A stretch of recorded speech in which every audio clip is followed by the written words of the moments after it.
नमस्कार, सत्यहिंदी.com में आपका स्वागत है। एक नजर अब तक की सुर्खियों पर।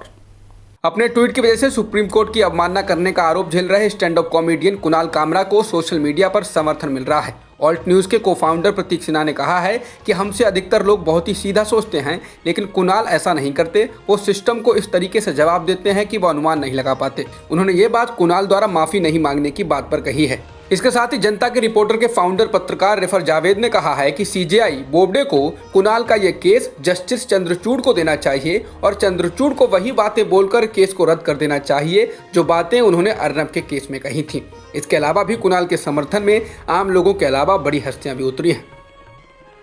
लाइव लॉ के अनुसार कॉमेडियन कुणाल कामरा के खिलाफ अब वाराणसी के पुलिस थाने में एफआईआर भी दर्ज करा दी गई है। एफआईआर तिरंगे का अपमान करने के लिए कराई गई है। बता दें, कामरा ने सुप्रीम कोर्ट को भगवा रंग में रंगकर और उस पर तिरंगे की जगह बीजेपी का झंडा लगाकर ट्वीट किया था। प्रधानमंत्री मोदी ने कहा है कि अगर भारत को उकसाया गया तो भारत इसका प्रचंड जवाब देगा। मोदी जैसलमेर के लोंगेवाला पोस्ट पर सेना के जवानों के साथ दिवाली मनाने पहुंचे थे। जवानों को दिवाली की बधाई देने के बाद उन्होंने चीन की तरफ इशारा करते हुए कहा, आज पूरा विश्व विस्तारवादी ताकतों से परेशान है। ये एक तरह से मानसिक विकृति है और 18वीं शताब्दी की सोच को दर्शाती है।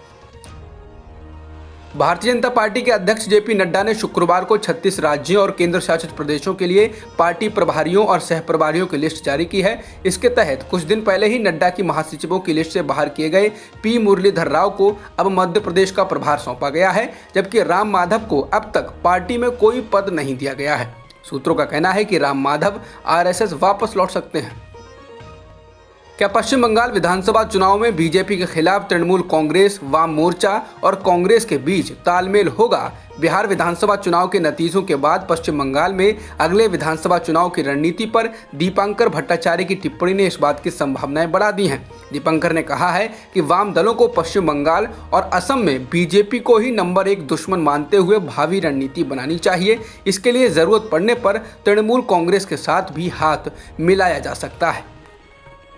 समाजवादी पार्टी के अध्यक्ष अखिलेश यादव ने उत्तर प्रदेश के आगामी विधानसभा चुनाव में अपने राजनीतिक प्रतिद्वंदी शिवपाल सिंह यादव की प्रगतिशील समाजवादी पार्टी से गठबंधन के स्पष्ट संकेत दे दिए हैं। अखिलेश ने मायावती की बसपा से किसी भी तरह के गठबंधन की संभावना से भी इनकार किया है। इस सवाल पर कि क्या वे अपने चाचा शिवपाल यादव की पार्टी से भी गठबंधन कर सकते हैं, सपा अध्यक्ष ने कहा, उस पार्टी को भी एडजस्ट करेंगे। आने वाले समय में उनके लोग मिलें, सरकार बनाएं, हम उनके नेता को कैबिनेट मंत्री भी बना देंगे। और क्या एडजस्टमेंट चाहिए? साथ ही उन्होंने कहा कि वो छोटे दलों से तो एडजस्टमेंट करेंगे, लेकिन बड़े दलों से कोई गठबंधन नहीं होगा। केंद्र और पंजाब के किसानों के बीच जारी गतिरोध खत्म नहीं हो रहा है। शुक्रवार को केंद्र सरकार और किसानों के बीच 6 से 8 घंटे बातचीत हुई, जो बेनतीजा रही। केंद्र ने पंजाब में मालगाड़ी भेजने से मना कर दिया तो किसानों ने भी अपना प्रदर्शन जारी रखने की बात कही। इसी महीने के अंत में किसान दिल्ली आकर प्रदर्शन करने वाले हैं।